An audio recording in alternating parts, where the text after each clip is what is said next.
So in today's episode, I have a very interesting guest here with me, with Thomas Paris, who is sailing over at the team at PaySheperd. And they have a very interesting tagline on their website. They suggest to ditch the spreadsheets, and in a very particular industry, PaySheperd basically catches billing errors from contractors before anyone has actually exchanged any money. Money was flowing from one to the other party. So today we want to learn from Thomas about PaySheperd, about his perspective on growth in that very particular vertical and his journey as a marketer. So Thomas, welcome to the show.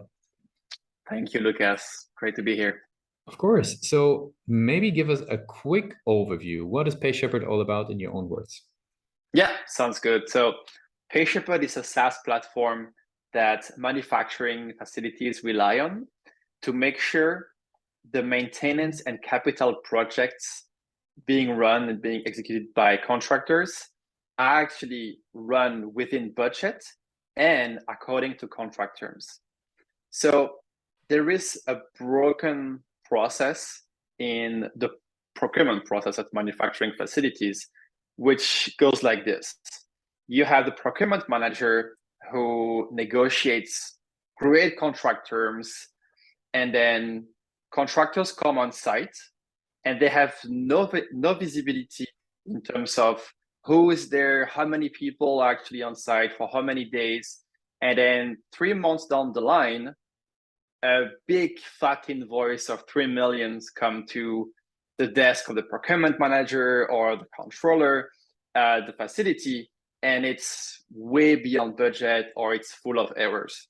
So we're really shedding light on that part of the project management, which is this real-time visibility of who's on site, what kind of work have they been done, so that people on the field, like the project managers, the engineers, have this real-time visibility, not only in terms of project cost, but also on billing errors. So what the customers love about us is that they actually can improve the relationship with the contractors by avoiding disputes that sometimes can lead to actual lawsuits. And why do they have those lawsuits and those disputes that are very damaging for the relationships? Because of these two things.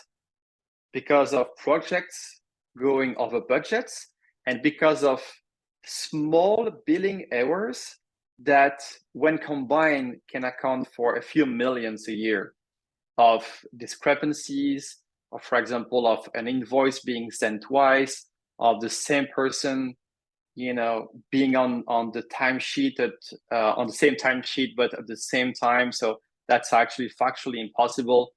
So because of these different reasons, the manufacturing facility can come into very big conflict with contractors. That's the worst thing that can happen. And I will end with one thing. We're talking to customers who usually work in very remote places at these manufacturing sites where there is a village or a small town that is actually there because of the mill, because of the facility. So those people at the mill and the contractors, they're all buddies.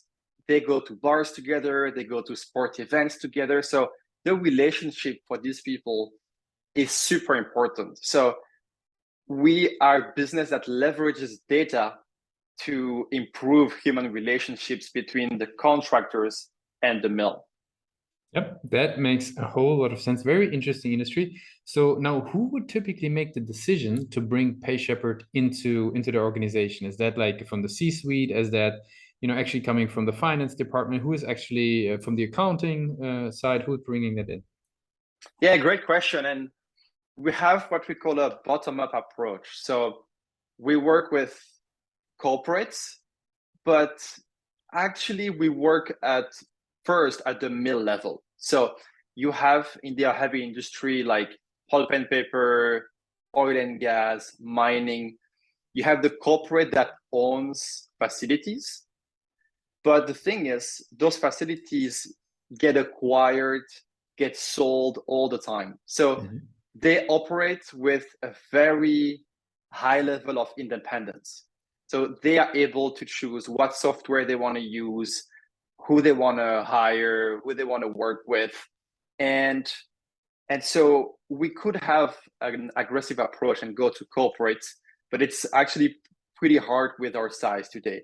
We have a much better strategy of going at the mill level, showing the value of PaySheperd, creating a business case. And then once we are implemented in 1 or 2 mills, we with that business case, we go to the corporate level and say, hey, look at the amount of cost savings, look at the level of operational efficiency we were able to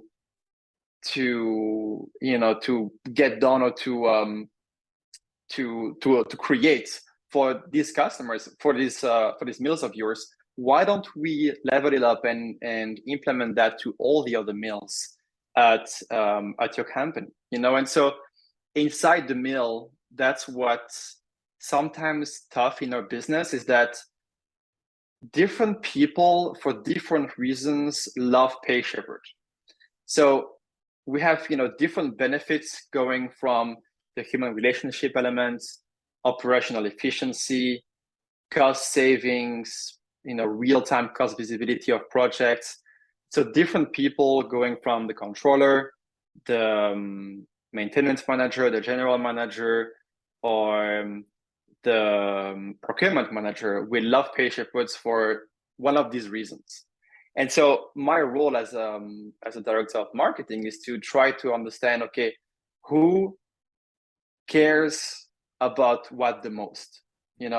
Cost savings. Who cares about this the most? And so I'm starting to identify patterns and trying to match, to make a match between the value prop and ICP, but it's not always crystal clear. So it means that I'm talking with customers every day, and the procurement manager, who should care so much about contract compliance, which is always the case, but the reason why they love PaySheperd could be because actually it creates this culture of accountability. For example, that the contractors on site actually use the card to swipe in and enter the facility, which is actually super important for reporting, but for safety as well. Let's say something really bad happens at the mill.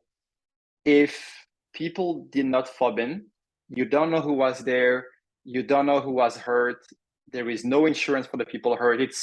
It's a nightmare. That's probably the worst thing that can happen at that facility. So that's a work in progress, but that's actually very, very interesting process.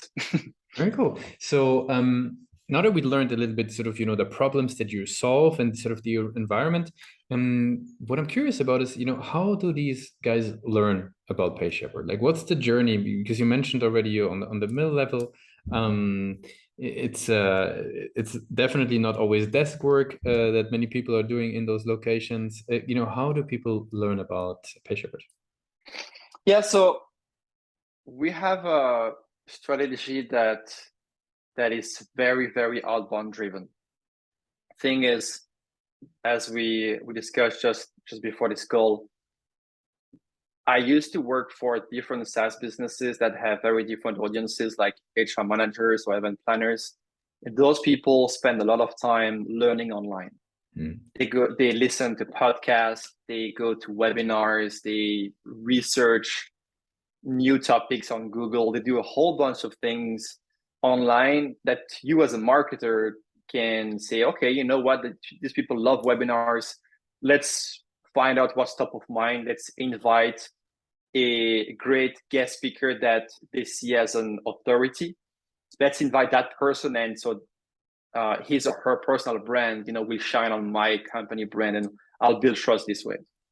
Here it's a very different story. So again, we are in a 200 years old industry where I would say the corporate people spend a lot of time on LinkedIn, sometimes the general manager of the mills, but the controller, the procurement managers at the mill level, they're not very active online. They don't search on Google, they don't go on LinkedIn, they don't do much on any other channel. So the only way to grab their attention is by being very smart on outbound. The thing is with PaySheperd is, unlike other SaaS businesses that I worked for in the past, this is enterprise sales. So once we have a customer, first of all, our retention is 100%. Like we in 3 years we have had zero churn, and the average contract value is very high as well.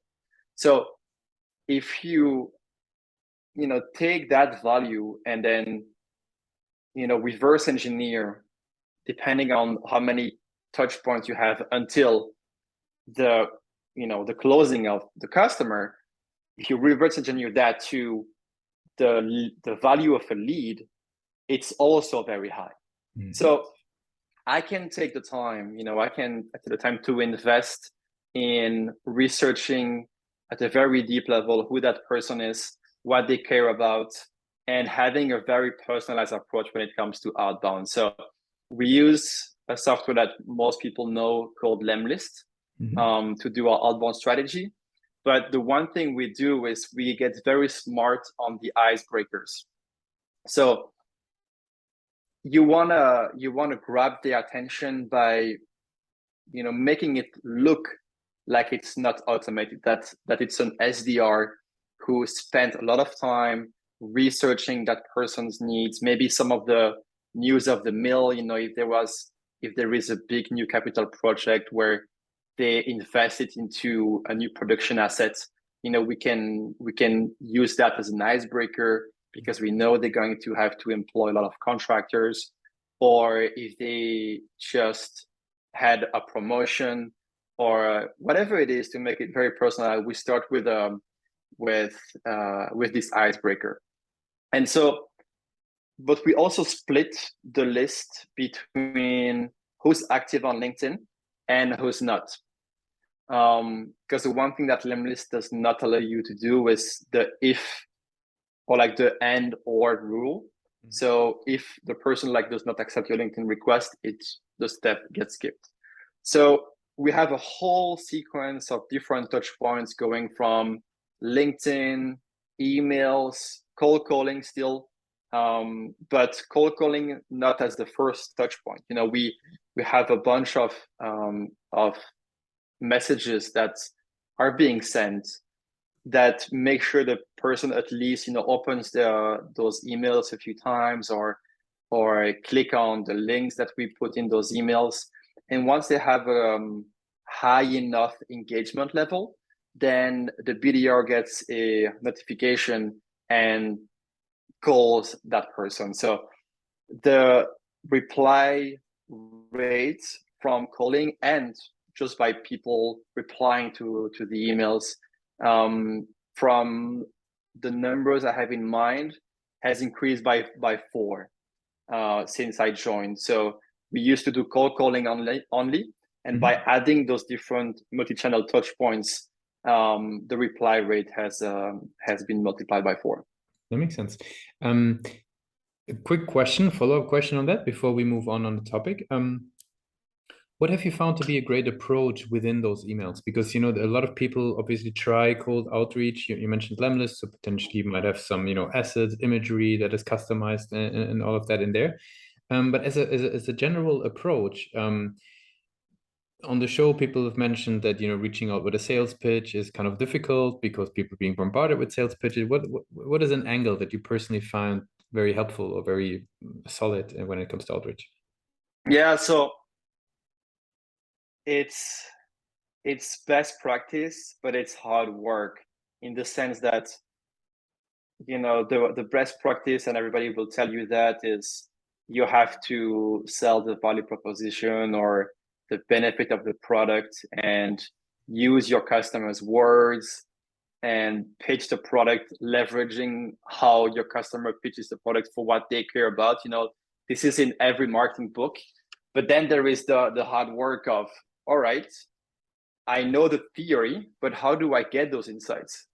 So I started 2 or 3 months ago now, and I don't know how many calls I listened to, how many calls I've had with my customers. I spent literally days before I actually got to work.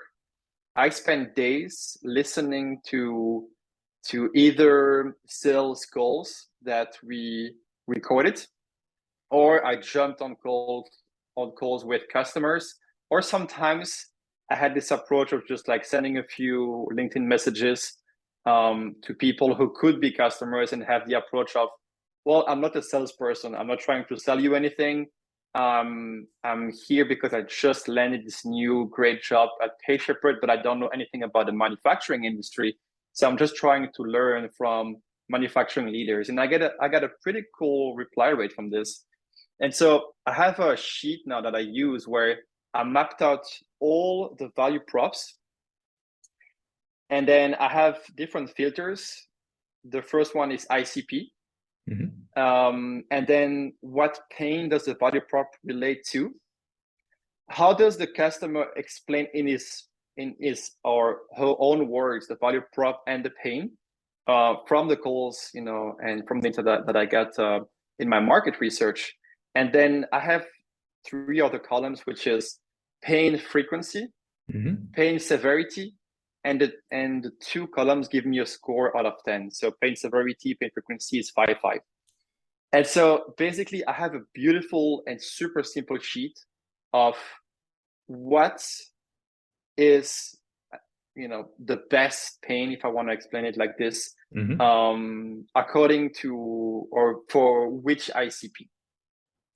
And it sounds simple, but to get that sheet, it's actually hours and hours and hours of work. And once you have that, well, then it's great copy. It's great copy, and I don't think we have the time to explain what that means, but it's about framing the message in a very short amount of lines, so that you grab people's attention enough so that you are selling the conversation.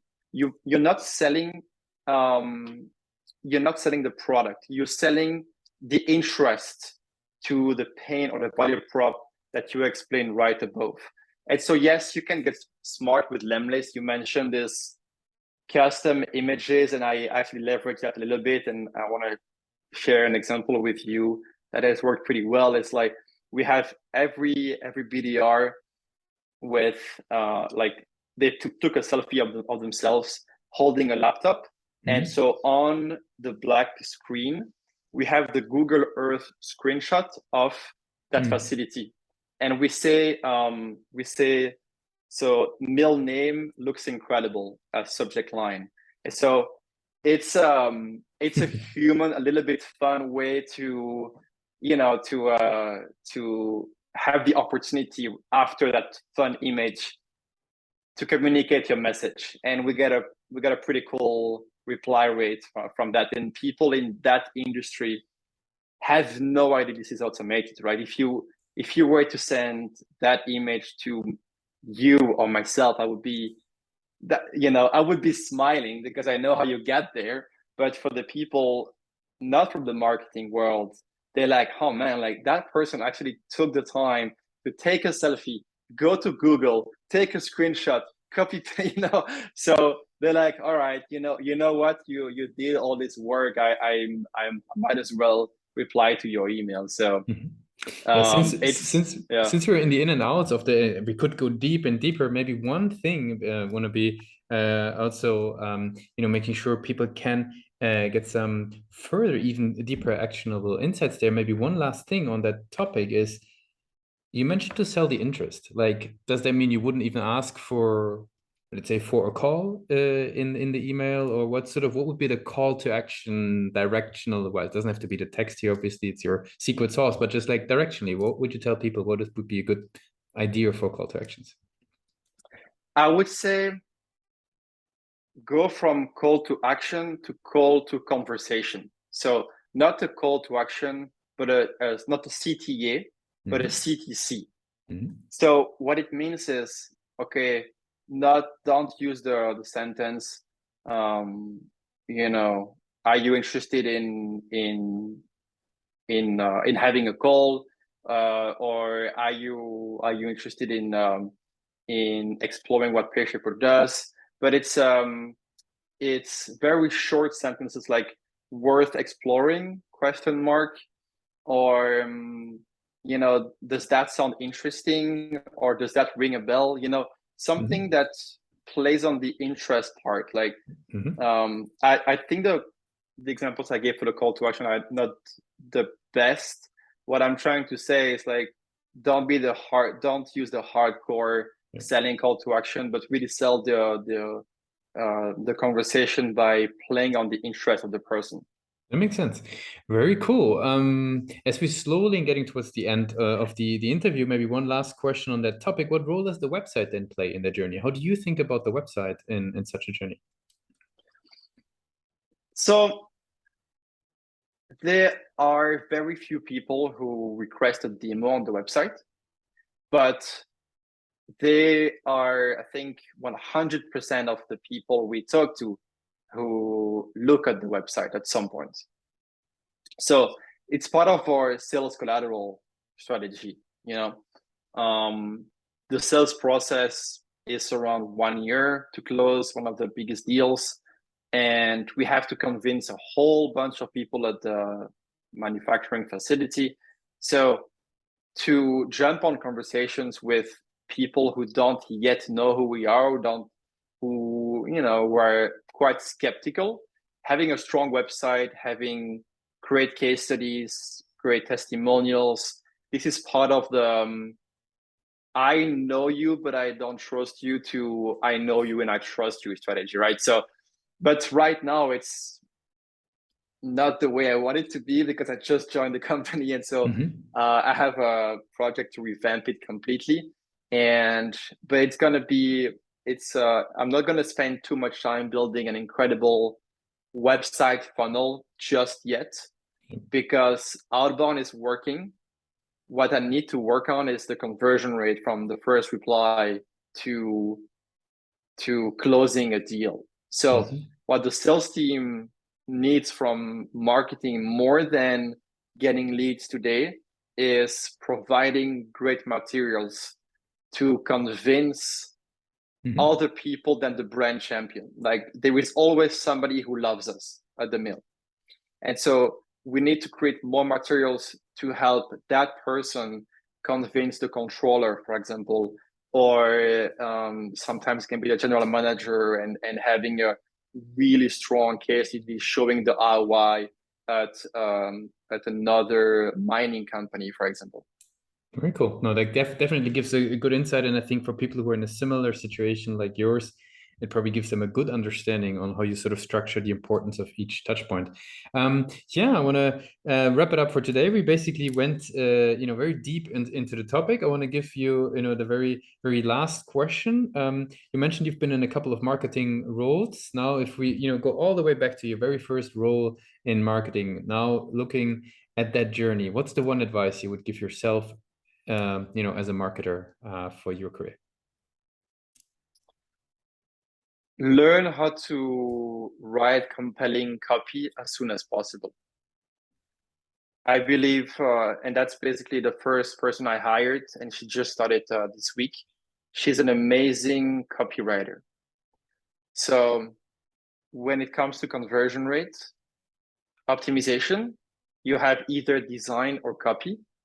I believe it's 80% copy, 20% design that convinces people to take action. So knowing how to write great copy is going to be an incredible asset for your role. And it's not only about getting better KPIs at your email campaigns or landing pages. It also helps you to think.